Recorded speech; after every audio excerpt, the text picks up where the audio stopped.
Hello dear friends, subscribers and guests on my channel.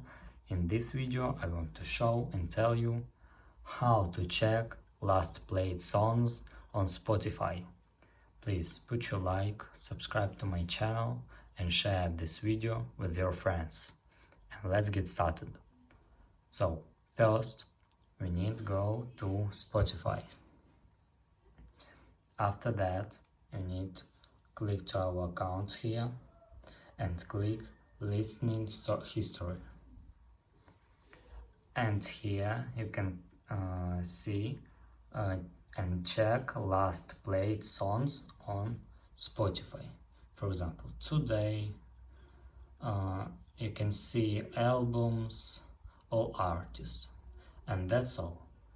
And if you enjoyed this video and found it helpful, please put your like, subscribe to my channel and share this video with your friends.